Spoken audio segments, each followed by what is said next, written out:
खलंगा के जंगल में गोरखाओं को मिला था देवी का ऐसा आशीर्वाद जिसकी वजह से उनकी वीर गाथा सदियों बाद भी दे रही है पराक्रम की गवाही। देवों से मिले इस आशीर्वाद के बल पर गोरखा के 600 योद्धाओं ने गोला बारूद से लैस अंग्रेजों की हजारों की फौज को चटाई धूल।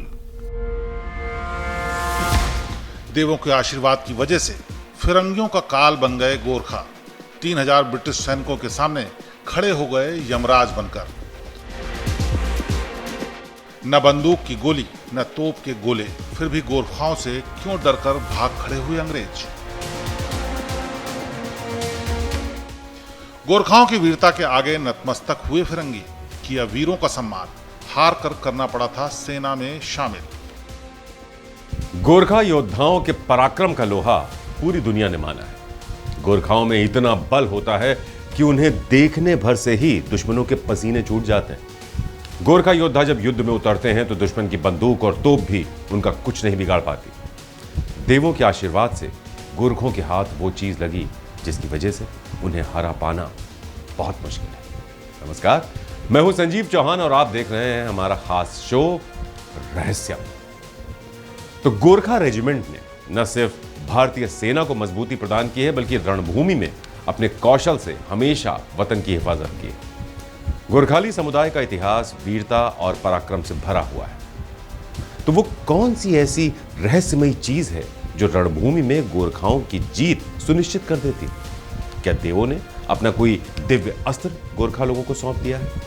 क्या गोरखाओं के अजेय होने के पीछे कोई गहरा राज है जिसे अब तक दुनिया से छिपाया गया या कोई जान नहीं पाया?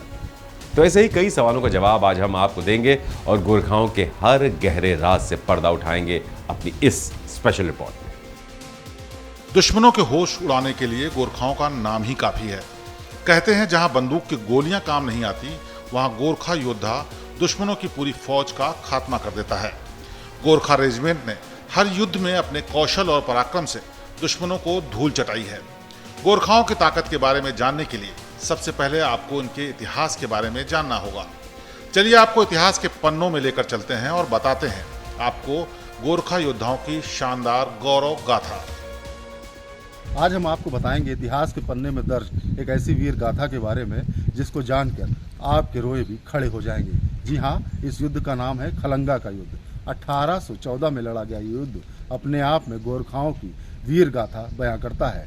बलभद्र नाम के सेनानायक ने गोरखाओं का वदम साहस दिखाया जिसने अंग्रेजों को भी पीछे हटने के लिए मजबूर कर दिया। एक ओर गोरखाओं के सैकड़ों सैनिक थे तो वहीं दूसरी ओर अंग्रेजों की हथियारों से लैस हजारों में सेना।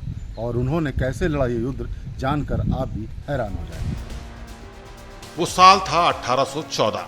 भारत में अंग्रेजी हुकूमत का दौर था। 31 अक्टूबर 1814 को देहरादून की खलंगा पहाड़ी पर 3000 अंग्रेजी सैनिकों की फौज पहुंचती है। फिरंगों की फौज के पास बंदूक और तोप जैसे आधुनिक हथियारों का पूरा जखीरा था। अंग्रेज यहां खलंगा की पहाड़ियों पर कब्जा जमाने के लिए आए थे, लेकिन उनका सामना यहां गोरखा योद्धाओं से होने वाला था। अंग्रेजी सेना ने खलंगा पहाड़ी पर हमला कर दिया, जिसके बाद अंग्रेजों से लोहा लेने के लिए गोरखा सेनानायक वीर बलभद्र थापा महज अपने 600 योद्धाओं के साथ रणभूमि में उतर गए और फिर हुआ भीषण युद्ध। गोरखा योद्धाओं में 100 महिलाएं और बच्चे भी शामिल थे जिन्होंने रणभूमि में अंग्रेजों को अपने पराक्रम का परिचय कराया। गोरखा सैनिकों के परिवार की महिलाओं और बच्चों ने भी बहादुरी दिखाते हुए फिरंगियों के हौसले को पस्त कर दिया।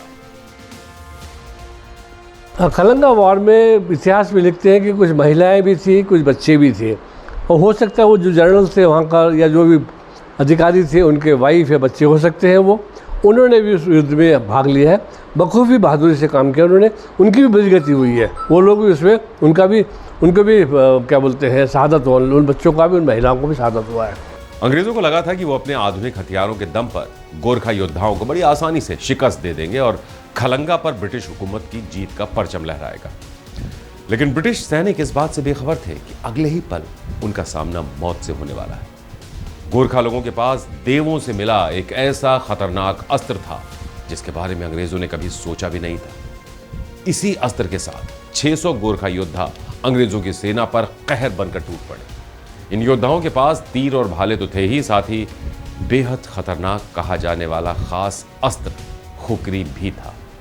इसी दैवीय कहे जाने वाले अस्त्र खुकरी की मदद से गोरखा योद्धाओं ने अंग्रेजों के 781 सैनिकों को मौत की नींद सुला दिया।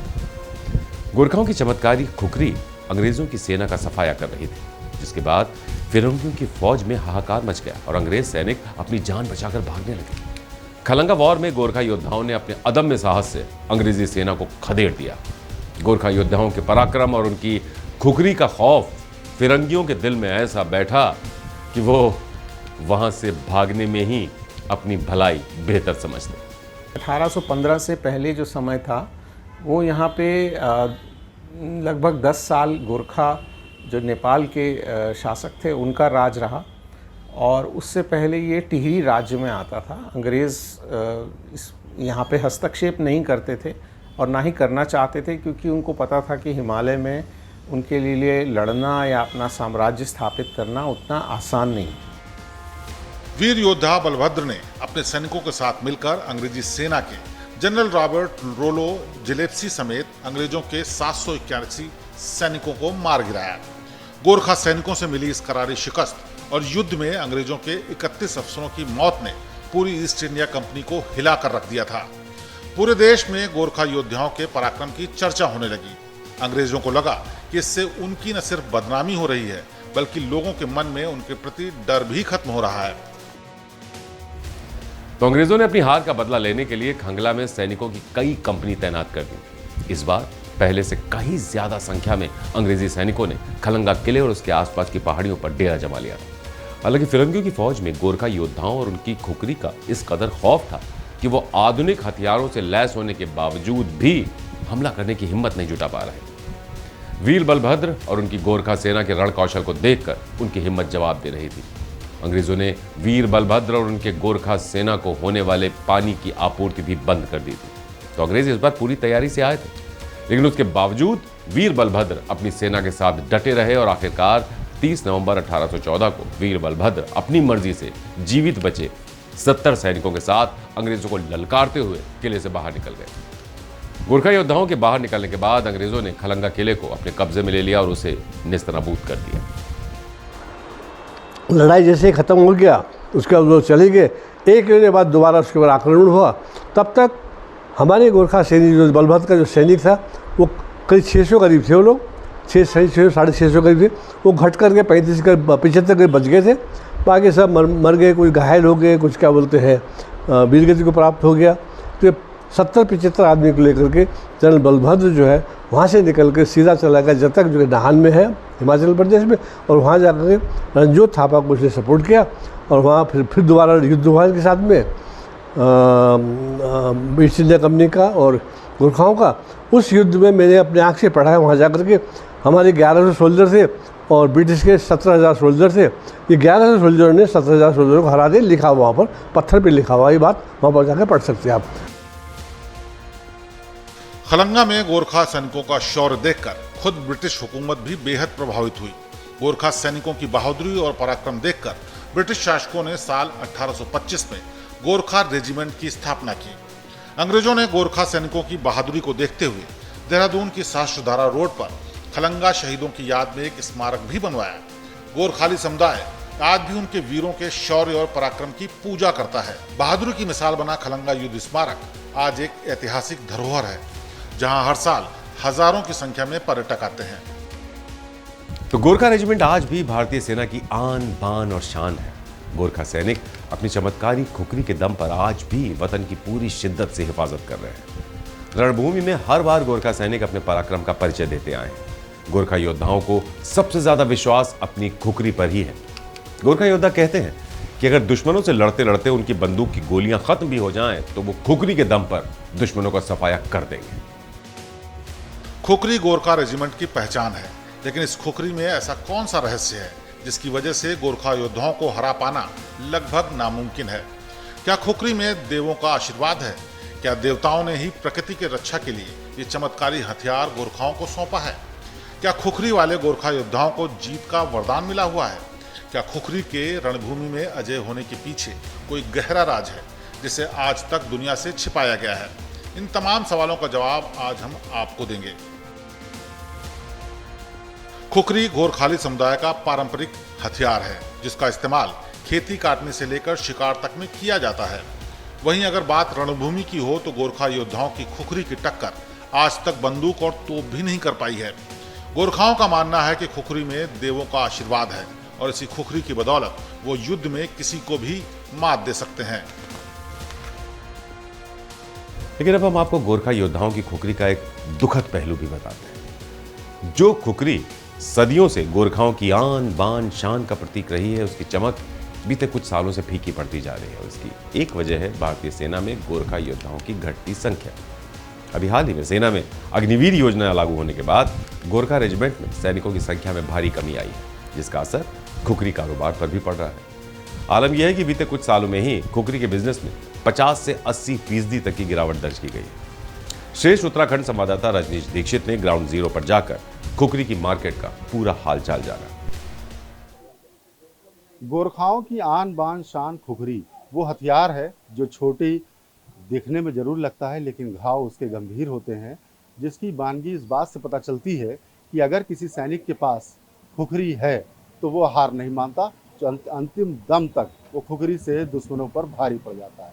आज हम खुखरी से जुड़े हुए और उसके व्यापार से जुड़े हुए तमाम पहलुओं पर आप तक पहुंचा रहे हैं, उसकी पड़ताल कर रहे हैं। हमारे साथ सतीश जी भी मौजूद हैं जो खुखरी के कारोबार से 30 सालों से जुड़े हुए हैं, जो मैन्युफैक्चरिंग के साथ साथ इसकी सेलिंग भी करते हैं।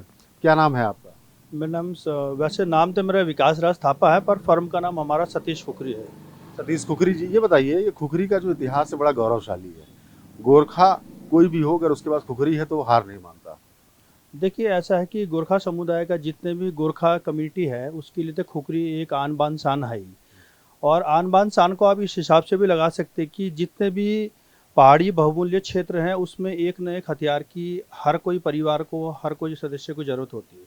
तो खुखरी एक ऐसा हथियार कह सकते हो आप, जिसको कि एक पूजा के नौबत से भी आप पूछ सकते हो। और जैसे कि हमारे में कहते हैं, पहाड़ियों में कहते हैं कि खुखरी एक ऐसा वेपन्स है कि आप जन्म से लेकर मृत्यु तक रखोगे। जैसे कोई बच्चा जन्म लेता है, उसको टोने टोटके के लिए या उसकी सुरक्षा के लिए खुखरी आपको उसके तकिए के नीचे रखना पड़ेगा या उसके हाथ में रखना पड़ेगा। अब जब किसी की मृत्यु हो जाती है उसके लिए भी होता है कि उसकी सुरक्षा के लिए एक खुखरी आपको रखना पड़ेगा। इसलिए हम तो पहाड़ी यही कहेंगे कि खुखरी हमारी आन बान शान है। अच्छा, खुखरी की लेंथ को लेकर भी बात होती है। क्या लेंथ आइडियल मानी जाती है? छोटा तलवार के रूप में होता है, घुमावदार होता है।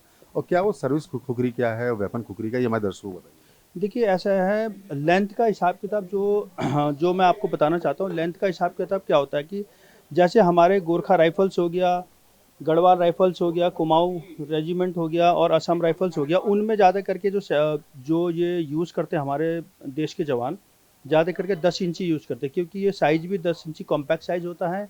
और हाँ, 10 इंची ये साइज़ है। हाँ, ये कॉम्पैक्ट साइज़ होता है, जिससे कि आप आराम से कैरी भी कर सकते हो इसको और यूज़ भी कर सकते हो। और जैसे कि हमारे गोरखा सैनिक जो हैं और गढ़वाल के सैनिक जो है, ये जब भी आप ये कोई भी पीच एरिया में जाएंगे तो एक न एक खुखरी कैरी करेंगे। और जैसे हमारे जवान, जो देश के जवान हैं, वो कोई भी जाते फील्ड एरिया में जाते हैं तो वो यूज़ वाली खुखरी यूज़ करते हैं, जिसमें धार शार्प होता है। ये ब्लंट होता है, वो ये शार्प होता है।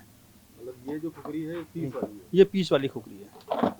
तो आप ये देख रहे हैं, ये जो 2 खुखरी है ये पीस पोस्टिंग के दरमियान खुखरी इस्तेमाल होती है। इसमें चूंकि धार नहीं होती है और ये फील्ड पोस्टिंग में इस्तेमाल होती है। और ये आप देख रहे हैं किस तरीके से इसका शेप है, घुमावदार। और ये जो चिन्ह है, ये चिन्ह क्या है? देखिए, बेसिकली ये चिन्ह हमारे हिंदुत्व की, ये सबसे इसको तो हम हिंदुत्व की बात ही करेंगे, क्योंकि ये दर्शाता है कि पहले तो ये त्रिशूल दर्शाता है। आप देख रहे होंगे त्रिशूल टाइप का शेप आ रहा होगा, आप देख रहे होंगे। ऐसे देखेंगे तो त्रिशूल आएगा, और आप इसको ऐसे कर देंगे तो गाय की खुर होती है ये। और तीसरा बोलते कि जब हमारा कोई जवान कोई भी दुश्मन को काटता है, चाहे कोई भी हो दुश्मन, उसको काटता है, जब इधर से ब्लड आता है उसका, तो ब्लड आपके हाथ में ना आते हुए ये यहाँ से गिर जाता है। और चौथा इसके साइंटिफिकली रीज़न ये है कि जब आप इसको काटते हो तो ये बेसिकली वाइब्रेशन रिलीज करने के लिए, जब भी आप किसी चीज़ को काटोगे तो जब खुखरी वाइब्रेट करेगा तो ये वाइब्रेशन रिलीज कर। तो मैन्युफैक्चरिंग और डिजाइनिंग जो थी वो गोरखाओं ने बहुत अच्छी तरीके से डिजाइनिंग की है इसकी, कि इसको बड़े अच्छी तरीके से डिज़ाइन इसलिए किया गया कि जब भी वो वॉर में जाए, उनके हाथ में हथियार हो तो उनके हाथ में खून ना आए, हैंडल से पहले गिर जाए, या झंझनाट ना हो, हाथ में झंझनाट ना आए, वो भी हैंडल से रिलीज़ हो जाए। इसको मैन्युफैक्चरिंग बहुत अच्छा डिज़ाइन किया गया है खुकरी को। अच्छा, इधर आप 30 सालों से इस कारोबार में जुड़े हैं। अब क्या स्थिति है जब से अग्निवीर योजना लागू हुई है इस कारोबार को लेकर? देखिए, अग्निवीर योजना से तो मुझे लगता है कि जहाँ तक मैं फ़ील कर रहा हूँ, अग्निवीर योजना से हमें थोड़ी-सी काम में काफ़ी फ़र्क पड़ा है। मुझे लगता है कि 50% काम में 50 टू 60% हमें फ़र्क पड़ा है। जो एक टाइम था, क्योंकि ऐसा ना एक टाइम था कि हमारे यहाँ खुकरी का रिटेल का काम भी, होलसेल का काम भी, जितने भी हमारे, जैसे गोरखा सेंटर हो गया, गोरखा सेंटर हमारा 4 सेंटर है। गोरखा सेंटर 4 हो गया और गढ़वाल सेंटर 1 हो गया। 5 सेंटर ज़्यादा करके हम लोग सप्लाई करते हैं। 5 सेंटर में लगभग 2 साल से तो आप ओवरऑल ये लगा लो कि उसमें हमारा, मैं तो 60 भी नहीं कहूँगा, 80% कटौती लगाओ जी। 80% की कटौती हुई खुकरियों में। जो हम उसमें सप्लाई करते थे, उसमें हमारी बहुत कटौती हुई है। उससे नुकसान भी हुआ है, और काम आने वाले जो हमारे काम करने वाले हैं, उससे जो हमारे बीच में हिट हुआ है कोविड के बाद, जो हमारा ये जो अग्निवीर हुआ है, उसने भी हमारे काम को काफ़ी इफ़ेक्ट किया और काम करने वालों को भी काफ़ी इफ़ेक्ट किया। क्योंकि जो काम करने वाले हैं वो काफ़ी छोटे तत्व से लोग हैं, काफ़ी गरीब लोग हैं, दिहाड़ी मजदूरी वाले लोग हैं, उनको काफ़ी परेशानी हुई। खुखरी की मार्केट में आई इस बड़ी गिरावट की वजह अग्निवीर योजना को माना जा रहा है। मौजूदा वक्त में भारतीय सेना में करीब 32,000 गोरखा सैनिक हैं, जो 7 गोरखा रेजिमेंट का हिस्सा हैं। हालांकि इंडियन आर्मी में गोरखा सैनिकों की लगातार संख्या कम हो रही है। दरअसल पहले गोरखा रेजिमेंट में नेपाल के सैनिक भी भर्ती हुआ करते थे, लेकिन अग्निवीर योजना लागू होने के बाद अगस्त 2022 में नेपाल सरकार ने अपने नागरिकों की भारतीय सेना की गोरखा रेजिमेंट में भर्ती पर रोक लगा दी है। आपको बता दें कि दिसंबर 1947 के भारत, नेपाल और यूके के बीच हुए त्रिपक्षीय समझौते के तहत भारतीय और ब्रिटिश सेनाओं में गोरखाओं को शामिल करने का प्रावधान किया गया था। इस समझौते के तहत गोरखाओं को भारतीय सैनिकों के समान ही वेतन, पेंशन और अन्य सुविधाएं दिए जाने का प्रावधान है। लेकिन अग्निवीर योजना लागू होने के बाद इस समझौते पर असर पड़ रहा था, जिसके बाद नेपाल सरकार ने इंडियन आर्मी में अपने गोरखा सैनिकों को भेजने से मना कर दिया। यही वजह है कि गोरखा रेजिमेंट में सैनिकों की संख्या में तेजी से कमी हो रही है और खुखरी के व्यापार में भी भारी गिरावट आ गई। नमस्कार, मैं हूं रजनीश दीक्षित, आप देख रहे हैं शेष उत्तराखंड। आज हम बात करेंगे एक ऐसे हथियार की, जिस हथियार का मतलब है कि अगर वो हथियार किसी गोरखा के पास है तो समझ लीजिए कि आर्म्स एंड एम्यूनिशन खत्म होने के बाद भी वो अकेला 100 दुश्मनों पर भारी पड़ता है। जी हाँ, हम बात कर रहे हैं खुखरी हथियार की। हम इस वक्त मौजूद हैं देहरादून के कैंट एरिया में। आपको दिखाना चाहेंगे, ये वो इलाका है जहाँ पर खुखरी सालों से बनाई जाती है और इससे जुड़े हुए कारीगर हैं जो इसको शेपिंग का काम करते हैं, मैन्युफैक्चरिंग का काम करते हैं। ऐसे ही हमारे साथ एक बनाने वाले कारीगर हैं दिल बहादुर थापा, जिनसे हम बातचीत करेंगे कब से ये लोग खुखरी का निर्माण से जुड़े हुए हैं और क्या कुछ कहानी है। क्या नाम है आपका? मेरा नाम दिल बहादुर थापा। थापा जी, कब से आप खुखरी बना रहे हैं? मैं 12 साल की उम्र से काम में घुसा था। अच्छा, इधर बताते हैं कि कुछ गिरावट आई है खुखरी के निर्माण को लेकर। आप कारीगर हैं, बचपन से इस काम में कर रहे हैं, क्या कुछ महसूस करते 3-4 सालों में? क्या है गिरावट तो मेरे हिसाब से ऐसा नहीं आ रखा है कि मतलब आज के टाइम में कारीगर नहीं है। अब पहले जैसा था कि कोई बंदा आता था कि ये मुझे 200 खुखरी चाहिए तो 2 दिन में तैयार हो जाता था। अब कोई बोल देगा 200 खुखरी बनाना है तो उसे महीना लगेगा, क्योंकि कारीगरों की कमी आ गई। कारीगर कारीगरों ने क्यों जो भी कारीगर अब उन्होंने काम छोड़ दिया है। सिर्फ मैं और मेरे पापा ही है और 2-4 है, बस वही है। अच्छा, क्या वजह है जो लोग आपके साथ के कारीगर थे उन्होंने क्यों छोड़ा इस काम को? इसमें क्या है कि पैसे भी अच्छा नहीं है कारीगर को ले, ठीक है, और आज के टाइम में कोई अपने बच्चों को इस लाइन में डालना भी नहीं चाहता। पैसे की वजह से? पैसे की वजह से, क्योंकि इधर क्या है कि काम करो, पैसे के लिए भड़कते रहो। इंडियन आर्मी में गोरखा सैनिकों की संख्या कम होने का बड़ा असर उत्तराखंड के खुखरी व्यापार पर भी पड़ा है, जिसकी वजह से खुखरी व्यापारियों और कारीगरों के लिए रोजगार का संकट खड़ा हो गया है। खुखरी मार्केट का हाल ये है कि जहां साल में 5,000 खुखरी की सप्लाई की जाती थी, वहां अब सप्लाई घटकर आधी रह गई है, जिसकी वजह से खुखरी कारीगर बेरोजगार हो रहे हैं। आलम यह है कि जिस फैक्ट्री में पहले 15 से 20 कारीगर काम किया करते थे, वहां अब 5 कारीगरों से ही काम चलाया जा रहा है। अग्निवीर योजना से हमारी दिक्कतबाजी ये हुई है कि जितने भी हमारा काम, पहले हमारे पास 10-10, 15-15 काम करने वाले लोग हैं, अब उसको कटौती करके हम लोग सीधा 5-5 लोगों में आ गए हैं।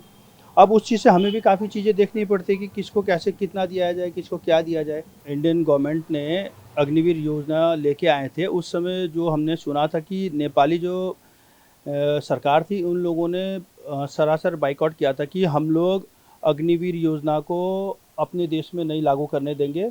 अगर अग्निवीर योजनाएं हटाई जाएगी तो नेपाल के जो नागरिक हैं जो इंडिया में आके अग्निवीर जो हमारे आर्मी ज्वाइन करते हैं, अग्निवीर में हम ज्वाइन करने नहीं देंगे और हम नेपाली मूल के लोग अग्निवीर ज्वाइन नहीं करेंगे।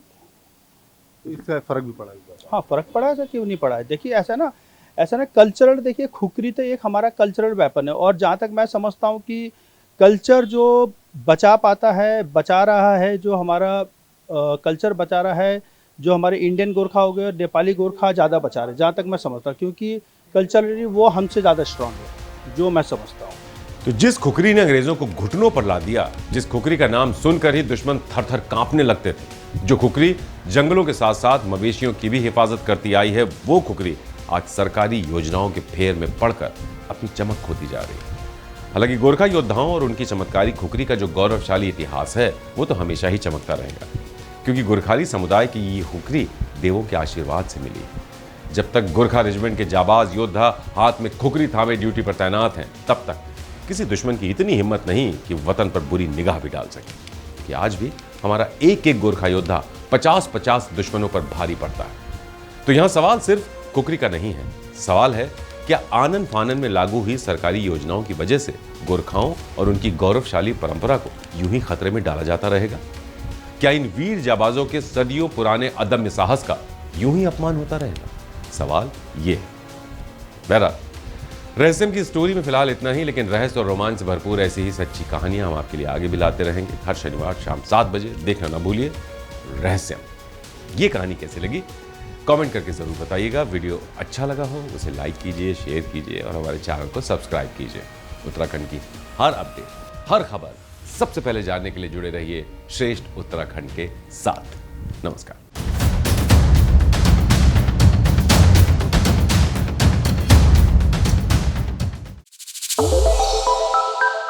श्रेष्ठ उत्तराखंड पर खबरों से जुड़े रहने के लिए चैनल को सब्सक्राइब और लाइक करें, बेल आइकन दबाएं और देखते रहें श्रेष्ठ उत्तराखंड।